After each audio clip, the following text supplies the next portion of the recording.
pertama dan ayat yang kedua.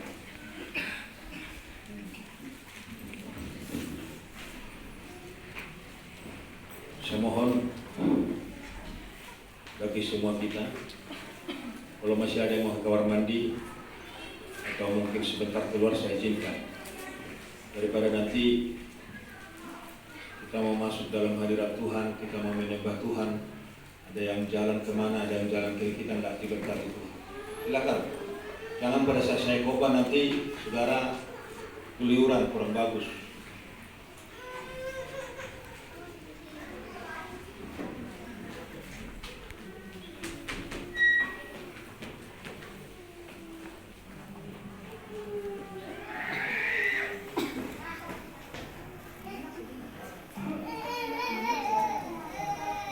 Kita mulai baca ayat yang pertama.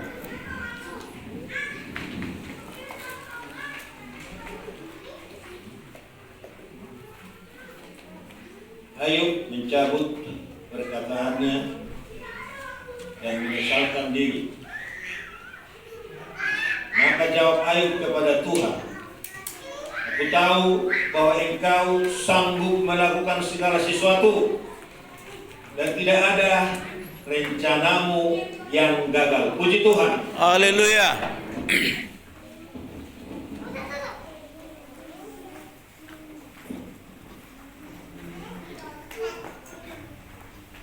Kita bersyukur hari ini bisa diberikan kesehatan, waktu bagi kita sehingga kita dapat beribadah hari ini di tempat ini. Kemarin saya survei beberapa masjid di daerah Tegalalu di Jumat. Aduh, luar biasa. Situasi zaman pandemi ini, sayangnya yang datang di masjid gak ada perempuan seperti kita. Hampir penuh semua. Bayangkan keperluan daripada ibadah itu, perlunya daripada persekutuan itu. Jadi saudara-saudaraku, sekalipun mungkin larangan itu tetap kita ikuti, kita perlakukanlah semua demi kesehatan, umur panjang yang akan kita miliki ke depan. Yang pasti ingat, tidak semua penyakit membawa kepada kematian. Amin. Kadang penyakit itu diizinkan saudara bertobat, saudara insaf, saudara lebih dekat kepada Tuhan, berdoa. Karena hari ini adalah hari-hari jahat. Kita mau membenahi diri, mempersiapkan diri sebelum ajal itu menjemput kita. Pasti semua kita akan nanti berangkat ke sana. Yang saya katakan, karena rumahmu belum selesai di sana, makanya diulur, tunggu dulu. Ya, sekarang lagi dikerjakan rumahmu di sana.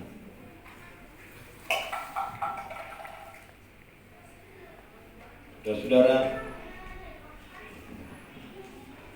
usah takut. Seberapa persoalan masalah yang dihadapi Bapak Emmanuel tadi, udah luar biasa, tapi masih bisa segar. Karena apa? Tuhan yang Bapak Manurung sanggup menyelesaikan segala persoalannya. Haleluya. Hari ini juga Tuhan kita sanggup menyelesaikan setiap persoalan kita. Amin. Berbicara persoalan di sini bergaris bawahi, apakah kesehatan, apakah kematian, apakah ekonomi, apakah persoalan pribadi, rumah tangga, keluarga.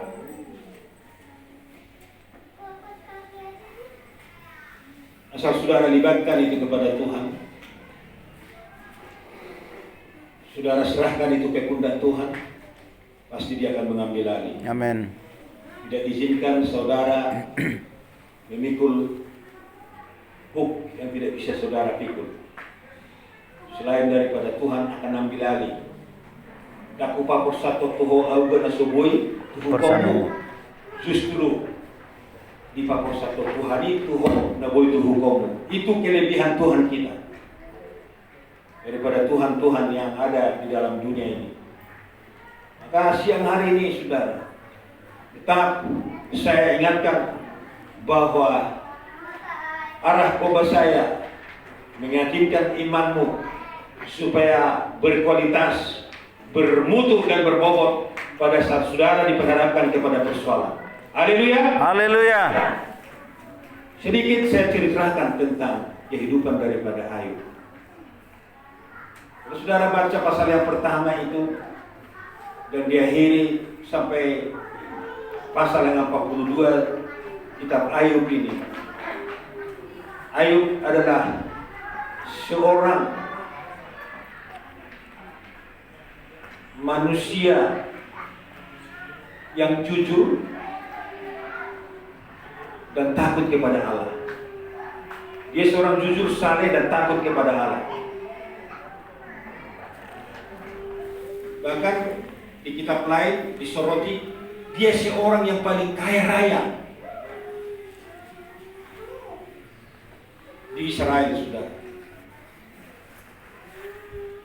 Bayangkan apa kekurangan daripada Ayub ini kalau kita berbicara tentang perbuatan dan pekerjaannya.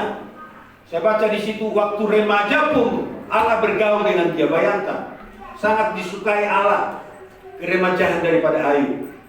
Berarti dia bersahabat dengan Allah bukan setelah berumah tangga, tapi mulai dari keremajaannya Ayub ini boleh hidup bersama-sama dengan Allah, disayang oleh Allah, dicintai oleh Allah. Bahkan dalam Alkitab ini, saudara-saudaraku, dosanya nggak begitu berat. Hanya ada satu persoalan, tantangan yang dialami oleh Ayub, yaitu tentang ragu dan percaya.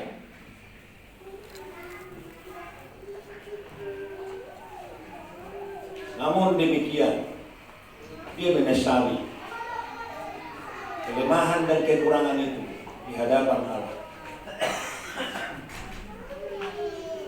Bahkan di dalam kekayaannya, Allah mengaruniakan kepada Ayub 10 anak, 7 laki-laki dan 3 perempuan. Alkitab berkata, anak yang 10 ini tiba-tiba meninggal tanpa dibatasi dengan waktu yang panjang. Hartanya habis semua. Tapi dalam Alkitab dikatakan anak ini paling cakap di antara orang Israel. Tidak boleh dipinjam, paling cantik di antara manusia-manusia yang ada di sana. Bahkan kekayaan dihitung, yang paling terkaya pada saat itu adalah Ayub. Dan Ayub dijuluki sebagai pengusaha besar di Israel. Gak tanggung-tanggung saudara-saudaraku usahanya daripada si Ayub. Sehingga gelar boleh dimiliki yang terkaya pada saat itu.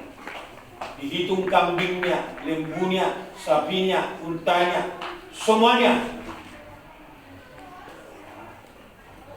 Dia paling terkaya.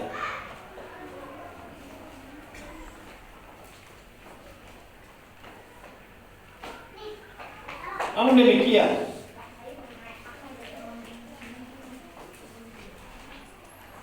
di dalam semuanya itu, dia harus mengalami penderitaan yang luar biasa.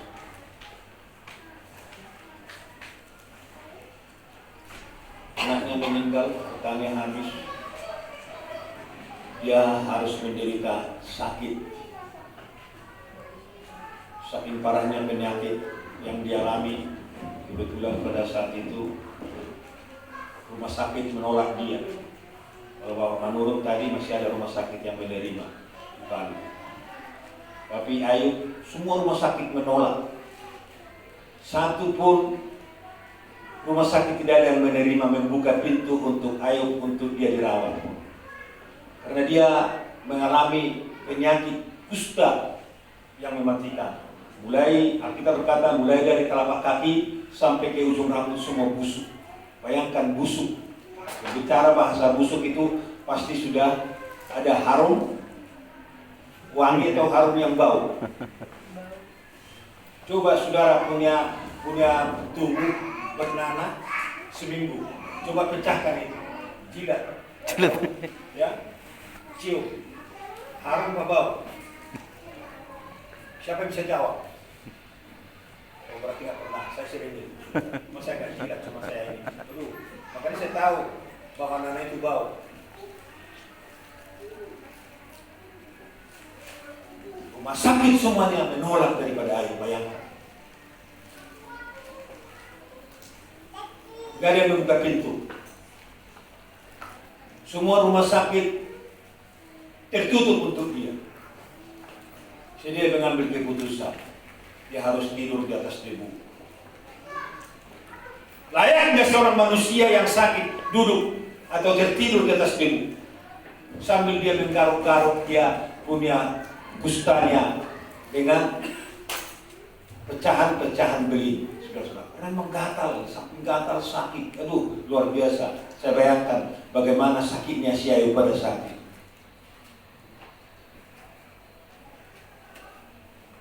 Ada dua hal di sana yang menambah kepanikan dia. Kalau tadi Bapak menurut, dia merasa sedih karena tidak dekat istrinya yang berdampingi. Tapi pada saat itu Ayub merasa sedih karena istrinya berkata, masih setiakah engkau memuji Tuhanmu, mengikuti Tuhanmu, menyembah Tuhanmu? Bayangkan.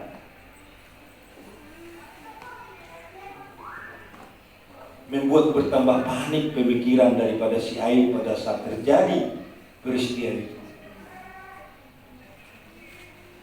Udah dia punya sahabat-sahabat, semua meninggalkan dia, semua menjauhkan diri karena gak kuat ya, tentang harum baunya tubuh daripada si Ayub itu.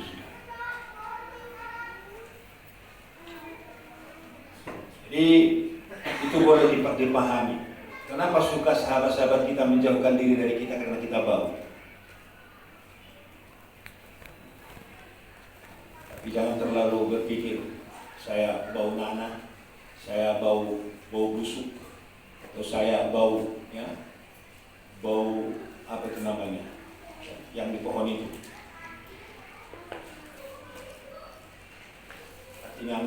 Ati ngango.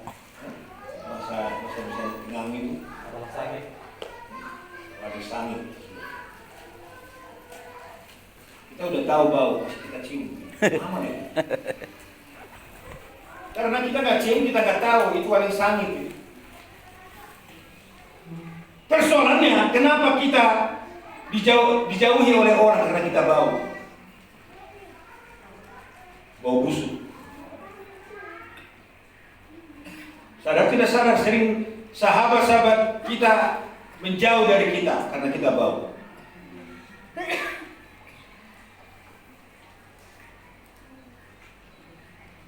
Perlu dijawab dalam hati, kenapa sering kita dijauhi di masa bodoh teman-teman kita? Karena kita bau. Cuman saya nggak perlu uraikan bahwa apa saudara, sehingga kita dijauhi oleh orang-orang lain. Hari ini saya mau memperlihatkan kebenaranku bahwa penderitaan Ayub seketika juga berakhir. Sekalipun mungkin pernah dia sebagai pengusaha berhasil, tapi iman daripada Ayub diuji. Seperti apa mutunya iman daripada si Ayub? Seperti apa kualitasnya iman daripada si Ayub? Tuhan tidak pernah berdiam diri. Seperti apa Ayub itu harus diuji. Kalau pengalaman Ayub boleh terjadi seperti itu, pengalaman kita juga harus terjadi sebagai pengikut Kristus. Tidak beda, saudara. Tidak lain tidak bukan ujian yang dialami oleh Ayub itu hanya mematangkan iman kerohaniannya, dan dia tahu supaya dia memang benar-benar mengakui. Dia tidak perlu ragu, melainkan dia harus percaya bahwa sumber semuanya itu adalah yang turun dari Allah. Haleluya. Izinkan Tuhan penyakit itu dialami oleh Ayub. Coba bayangkan, kita berani seperti pengalaman Ayub itu. Kita adalah seorang yang takut kepada Allah, seorang yang saleh, yang jujur lagi, jujur. Adakah kemanusiaan kita sudah jujur? Itu bisa menuntut Allah, itu segera menolong kita.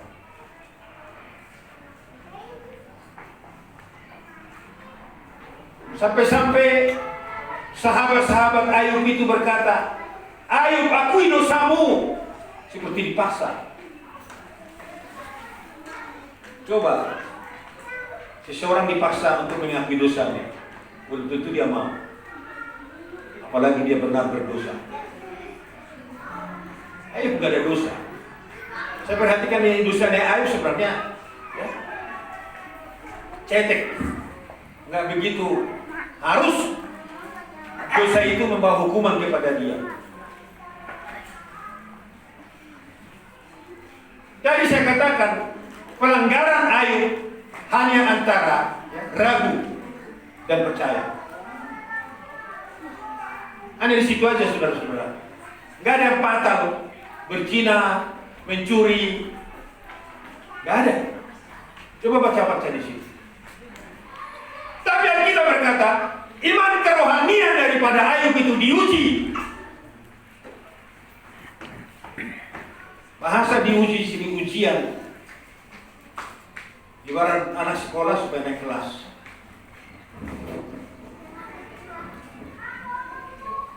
Ibarat persoalan supaya bertahan. Tapi kita berkata di sini, saudara, tidak beda dengan pengalaman daripada Ayub yang terjadi dalam hidup kita, bahwa kita sering memilih antara ragu dan percaya. Sampai-sampai keseriusan sahabat itu berkata kepada Ayub, udah akuilah dosamu. Seberat apa persoalan? Sesakit apa kamu sekarang? Akuilah dosamu.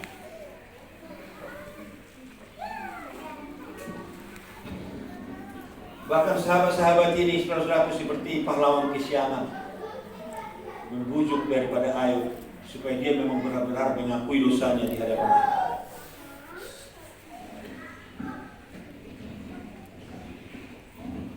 Bahkan saya lihat di sana, saudara-saudaraku,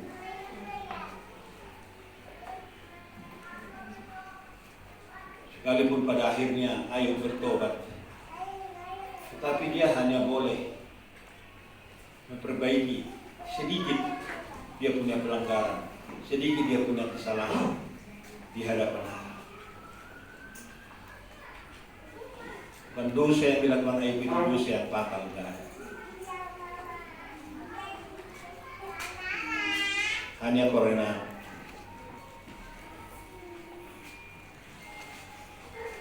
tujuan Allah supaya kedaulatan, keadilan itu boleh nyata di dalam kehidupan daripada Allah. Kedaulatan dan keadilan itu boleh nyata di dalam kehidupan daripada Ayub. Itu tujuan daripada Allah.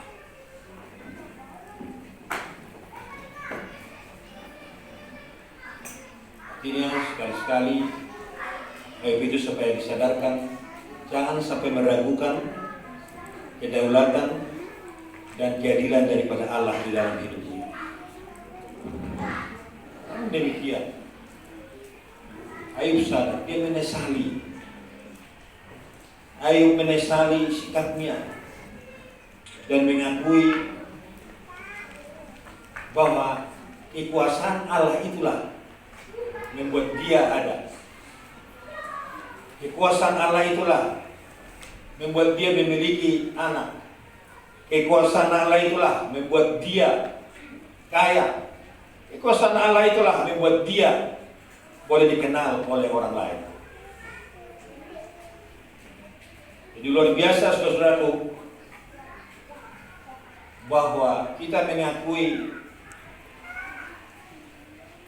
kekuasaan dan keadilan Allah dalam kehidupan kita, bahwa keadilannya sempurna. Pasti hidup kita semakin memahami proses untuk memasuki sesuatu yang lebih baik. Dalam firman Tuhan ini saudaraku,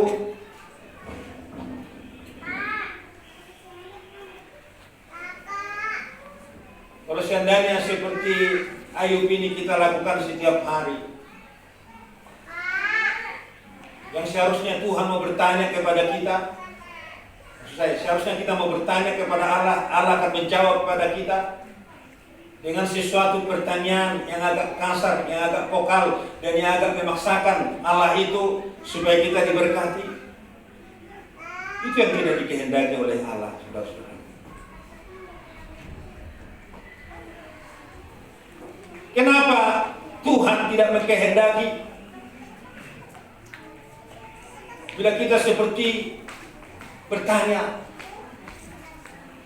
marah, yang mengatakan seperti yang dikatakan orang yang sering kita dengarkan, bagaimana keadilan Allah ini? Bagaimana Tuhan ini? Kita sudah baik-baik, sudah rajin ke gereja, kita sudah ibadah, kita sudah baca firman Tuhan, tapi sepertinya pertolongan itu terlambat menyelesaikan persoalan kita. Bukankah sering saya berkata, lewat pelayanan saya di mimbar ini bukan kurang panjang tangan Tuhan untuk memberkati? Atau bukan kurang peka pendengaran Allah menjawab setiap pertanyaan-pertanyaan yang kita sampaikan? Tapi yang merupakan penghalang adalah karena dosa.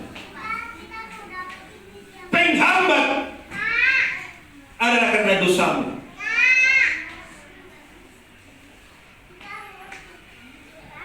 Memang orang berkata,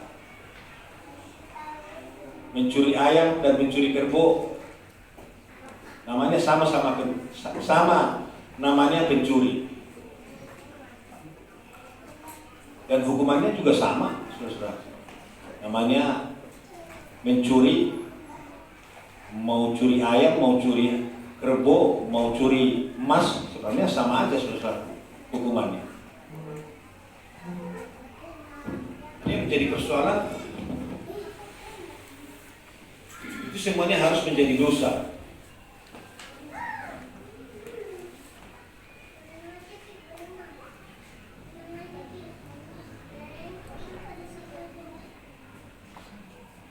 Bahkan saudara-saudaraku, pengalaman yang pesimis itu kita alami karena kita dibatasi waktu, ketidaksabaran yang tidak pernah kita miliki dalam hidup kita. Selain daripada kita dengan marah menuntut bahwa Tuhan itu tidak adil. Pada saat diperlakukan ujian itu, penyakit itu, saat diizinkan kesukaran itu terjadi dalam diri kita, kita akan protes dan berontak. Bagaimana ini Tuhan?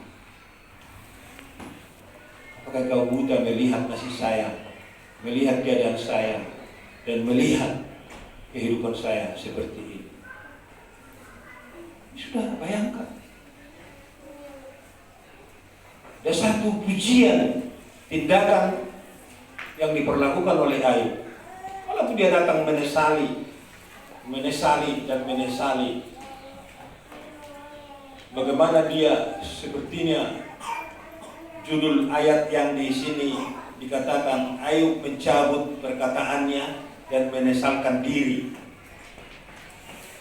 Ini bagus sekali, saudara. Harus ada penyesalan dalam diri kita. Jikalau kita sudah merasa salah, harus ada penyesalan. Saudara, bagi Ayub itu, saudara-saudaraku, dia adalah golongan ya konglomerat, golongan orang yang hebat, golongan yang tersohor. Tapi membuat kelebihan dia seorang ya yang jujur, yang takut kepada Allah, dan dia adalah seorang yang kaya raya dan memiliki anak 10 yang luar biasa. Apa nggak cukup? Dari pemikiran kita kan, apa nggak cukup itu? Tadi saya katakan, memang terkenal itu si Ayub itu sebagai pengusaha. Mungkin usaha dia lebih hebat daripada si siapa itu namanya, pengusaha yang paling terkenal di Indonesia itu. Tanjung itu, si Tanjung ya, yang paling terkaya itu. Gak ada kekayaan daripada Faisal Tanjung itu, Faisal Tanjung ya? Khairul Tanjung itu daripada, gak ada apa-apanya dibanding usaha yang dimiliki oleh si Ayub sebenarnya pada saat itu. Tapi tiba-tiba harus mengalami kesukaran dan tidak tanggung-tanggung lagi penderitaan yang dialami oleh Ayub itu, saudara-saudara. Tapi di ayat ini dia berkata bahwa maka jawab Ayub kepada Tuhan, bukan kepada manusia. Aku tahu bahwa engkau sanggup melakukan segala sesuatu dan tidak ada rencanamu yang gagal. Ini sebagai orang percaya yang beriman harus memiliki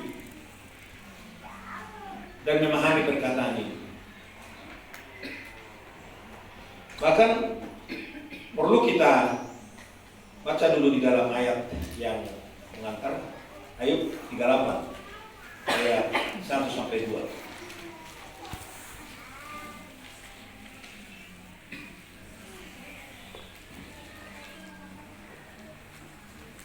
Jadi Ayub di sini mengutip pertanyaan-pertanyaan Tuhan kepada dirinya sendiri. Ayub 38 ayat 2-3 maksud saya. Coba baca. Ayub 38 ayat 2. Ayat 2-3. Siapakah dia yang menggelapkan keputusan dengan perkataan-perkataan yang tidak berpengetahuan? Bersiaplah engkau sebagai laki-laki. Aku akan menanyai engkau supaya engkau memberitahu aku. Ini sudah. Bersiaplah kamu sebagai laki-laki. Bukan dikatakan bersiaplah kamu sebagai banci dan mencong. Harus bersikap sebagai laki-laki.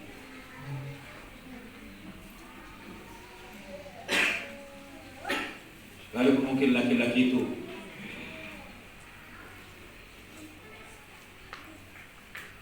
sudah dikatakan termasuk kategori yang hebat, tapi laki-laki itu juga perlu ditolong. Siapa penolong laki-laki? Perempuan. Ya perempuan. Karena nggak bisa laki-laki itu aja, saudara-saudara. Maka pada saat si Ayub itu mengalami penderitaan sampai-sampai pengakuan daripada istrinya berkata, Ayub, masih setiakah engkau mengikuti Tuhanmu? Masih mampukah engkau? Tinggalkan, kutukilah Allah. Padahal Tuhan berkata, dia harus menjadi penolong bagi laki-laki itu, bagi Ayub itu. Tapi pada saat itu dia harus membangkang, dia harus protes. dan membuat provokasi kepada suaminya untuk meninggalkan Tuhan. Untung kerohanian seorang laki-laki, iman yang dimiliki Ayub itu luar biasa.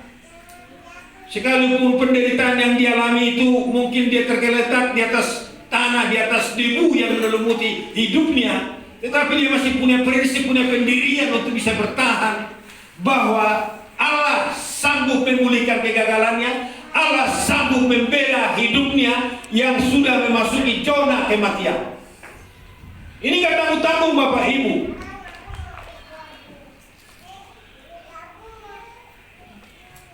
Tapi di balik penderitaan yang dialami si Ayub itu,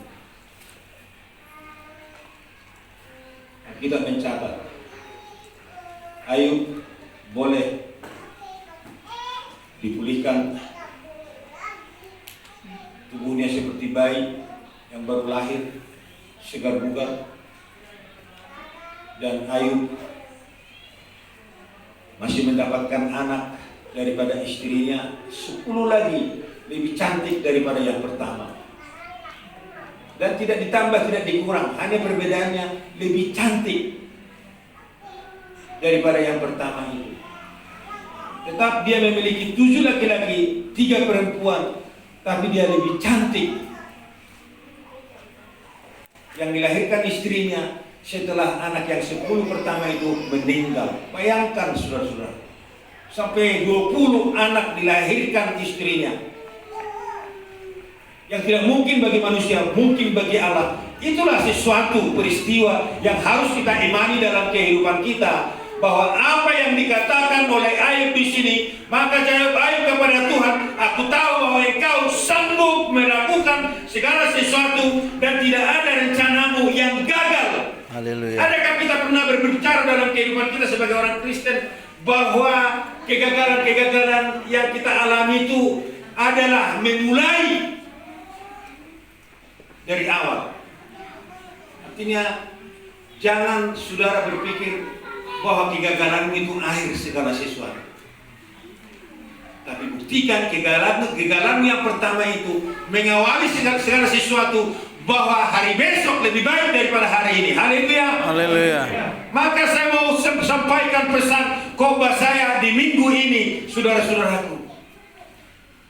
Bukan hanya anak 10 diberikan Tuhan kepada dia, tapi Alkitab berkata 3 kali lipat harta yang pernah dia miliki diberikan oleh Tuhan kepada dia. Luar biasa, saudara-saudaraku. Luar biasa kehidupan daripada si Ayub itu saat dia menyadari bahwa antara kurang percaya dan percaya, antara ragu dan percaya yang dimiliki dia pernah di dalam kehidupan. Ini salah satu khotbah buat kita siapa. Kalau saudara, apa yang dikatakan tadi Pak Manur, sekali mengikut Tuhan, ikutlah Tuhan.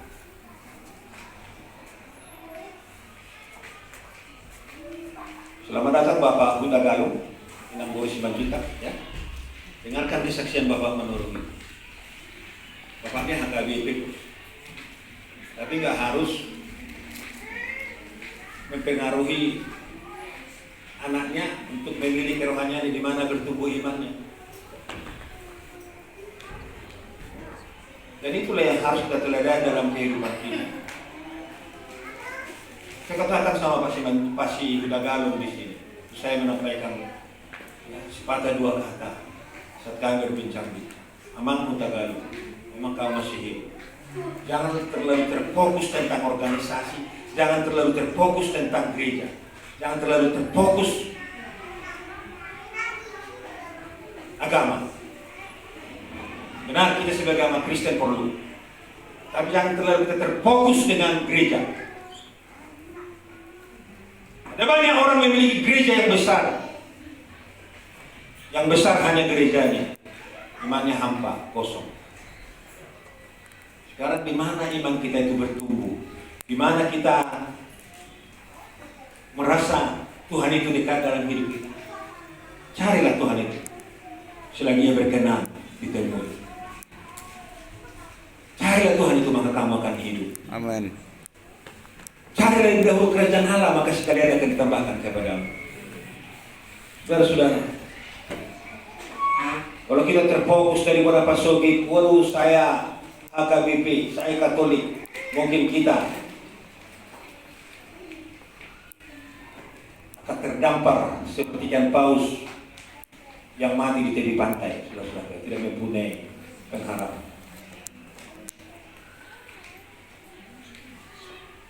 Saya masih bersyukur, saudara-saudara, bahwa kita dilindungi oleh Allah.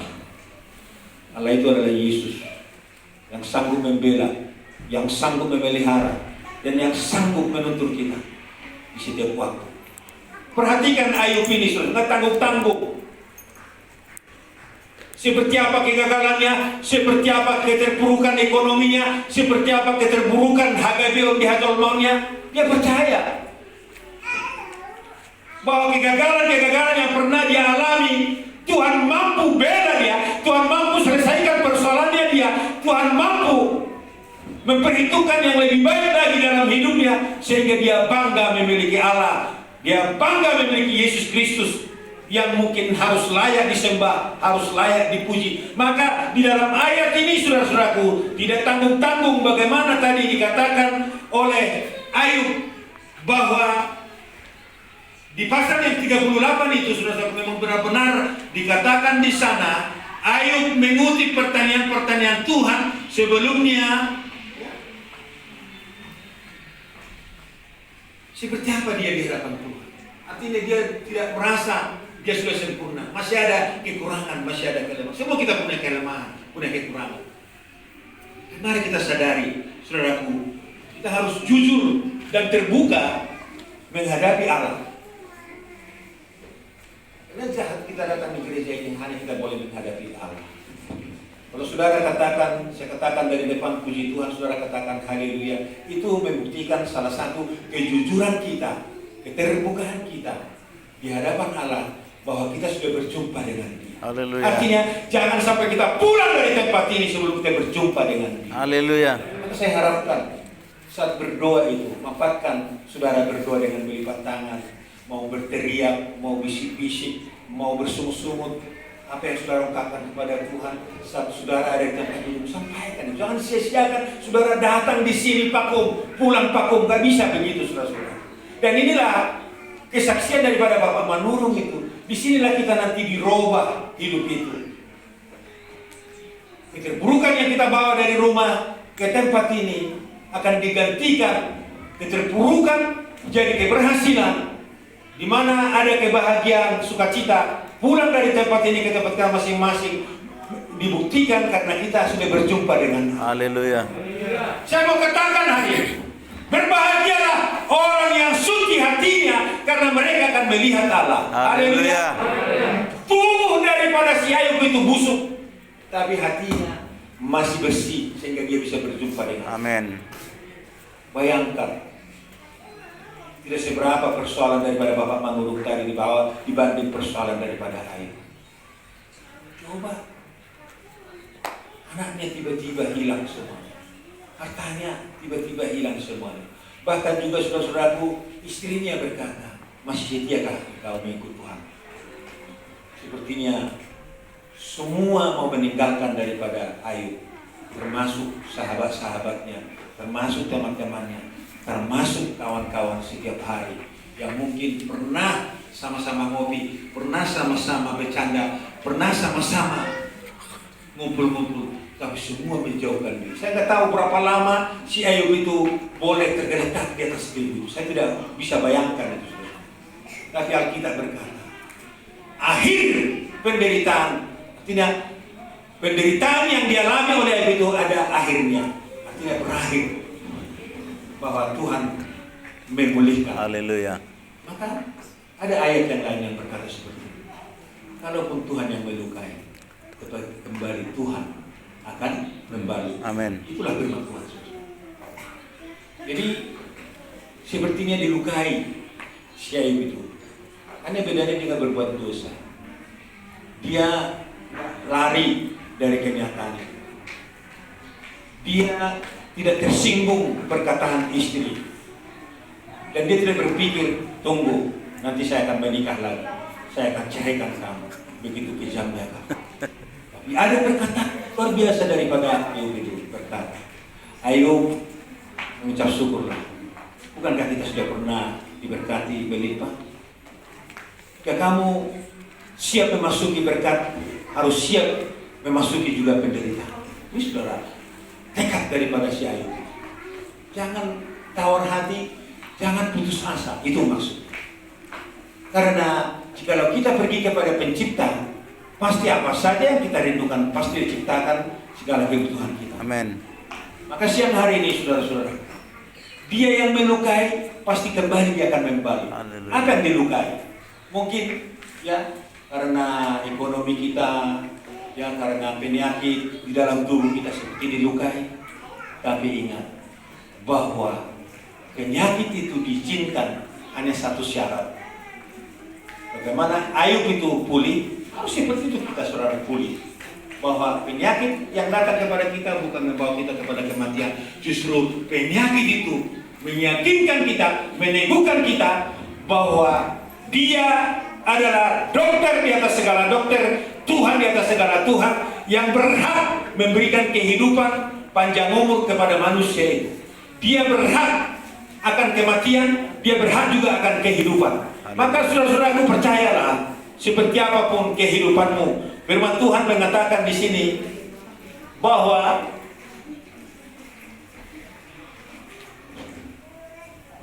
kalaupun kita tidak memahami peristiwa yang terjadi dalam kehidupan kita, ya, tetapi percaya, kata firman Tuhan, percaya, saudara, saya, akuilah Tuhan itu dalam hidup. Akui. Tadi Bapak situasi di Tonga mengakui kalau terjadi pandemi 19, pengurangan terjadi dalam perusahaan untuk menyingkirkan beberapa karyawan itu supaya jangan bekerja di sana. Tapi untuk membuktikan bahwa sebagai anak-anak Tuhan, sebagai hamba-hamba Tuhan, mata Tuhan tidak pernah tertutup, mata Tuhan tidak pernah buta melihat orang-orang yang percaya, yang rindu, yang percaya kepadanya, dia akan terus memelihara, saudara-saudara. Coba, walaupun mungkin Pak Manurung terkena COVID-19 di sana, itu menjadi khotbah yang hidup bagi kita. Jangan saudara berkata nanti pulang-pulang dari tempat ini, kok marido ba, tulhali, anak-anak COVID dah masih manurungi, suatu menular ke kita. Terserah saudara. Yang saya amini bahwa penyakit COVID yang pernah dialami di Palu sudah hilang, sudah tinggal di sana. Amin. Dan saya yakin Pak Manurung juga kembali di sana, tidak akan kembali lagi menyentuh daripada Pak Manurung dari keluarga di sana. Amin. Oleh lama. Bukan perpisahan itu yang saya tangisi, tapi pertemuan itu yang saya sesali, saudara. Rohamu itu sonat kok nggak rohamu, tapi nggak apa-apa lah, nggak apa-apa lah. Jauh di mata dekat di hati. Haleluya. Ya, jauh di mata dekat di hati. Semua dulu kita mengatakan sama keluarga Pak Manurung, jauh di mata dekat di hati. 1, 2, 3. Jauh di mata dekat di hati. Nasomat dokoni nasugudur hanya memang. Lalu mudut kong roh hanya ba. Nasugudur di tangis di son. Belas lawan masih nangulungan. Rodo Kalau musik. memang kecerdasan si Kilo ni belas roh. Rodo musik. Orang yang musik tu. Tamu namanya merobot. Tamu namanya. Tamu namanya. Tapi nggak apa-apa lah. Nggak apa-apa lah. Sebuah pihami kemarin Teno pada saat diulu di kapal transformasi melawan. Monope kang buikan tehon selamat tinggal telu bayun. Kanyang nami mamandongan di hamu. Ang nadiga pihang borhat. Alis sebelum hari Selasa orang borhat kamu. Hari Selasa orang peson penghiburan ke dokter penghibur.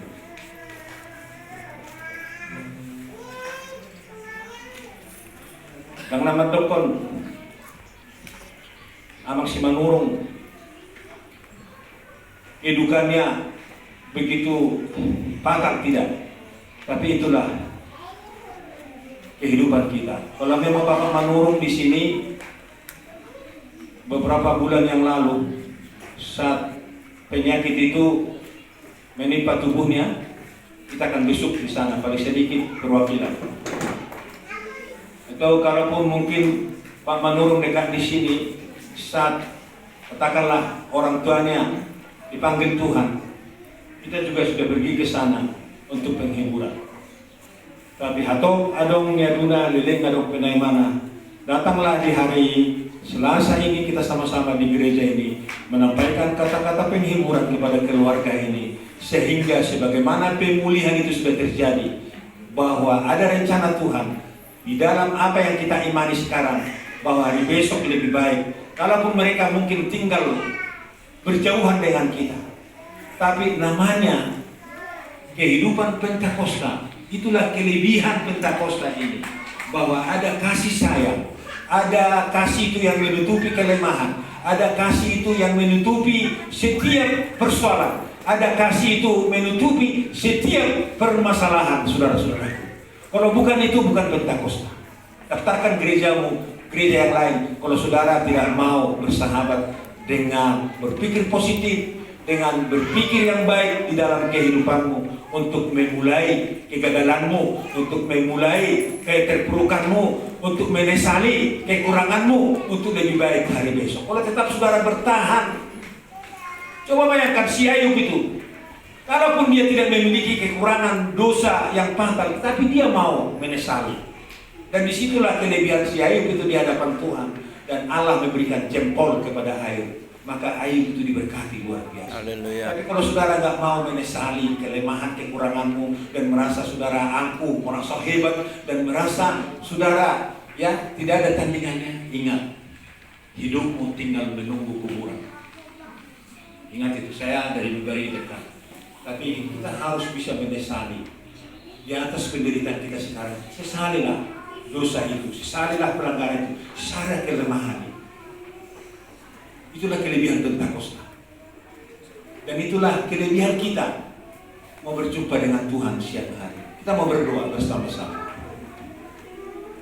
Kita mau sehati hari ini.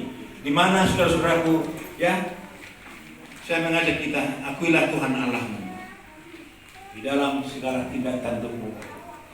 Bahkan imanmu yang selama ini merasa hebat, tidak cukup itu. Di hari besok, di hari-hari yang akan datang, untuk melengkapi saudara, supaya iman sejati itu dimulai dengan kerendahan hati. Iman sejati itu dimulai dengan kerendahan hati. Saudara berkata, saya beriman tapi tidak ada kerendahan hati, sama juga bohong, saudara-saudara. Tapi kerendahan hati adalah salah satu awal yang terbaik bagimu, bagi saya, bagi kita semuanya di hari-hari yang datang, supaya Tuhan membuka pintu sebesar-besarnya, seperti pintu yang dibuka kepada Ayub itu sebesar-besarnya, diberkati anak-anaknya, diberkati rumah tangganya, diberkati kehidupannya dengan penuh kelimpahan, karena dia mau merendahkan diri datang kepada Allah. Tidak lain, tidak bukan. Yang saya dalam kitab ini hanya satu. Dia yang sudah pernah merendahkan diri, semakin merendahkan diri di hadapan Allah, bahwa dia pernah diberkati Tuhan, bahkan dengan kerendahan hati itu, semakin dia diberkati Tuhan dengan berlimpah. Itulah khotbah renungan yang kami sampaikan, bahwa iman adalah sesuatu dasar yang tidak pernah kita lihat, dan bukti yang tidak pernah kita bisa perbuat dalam hidup kita. Tapi iman itu akan menuntun kita berbuat positif dan berpikir positif dan melakukan apa yang menjadi dikehendaki Allah. Tuhan memberkati. Puji Tuhan. Haleluya. Kita sama-sama bangkit berdiri.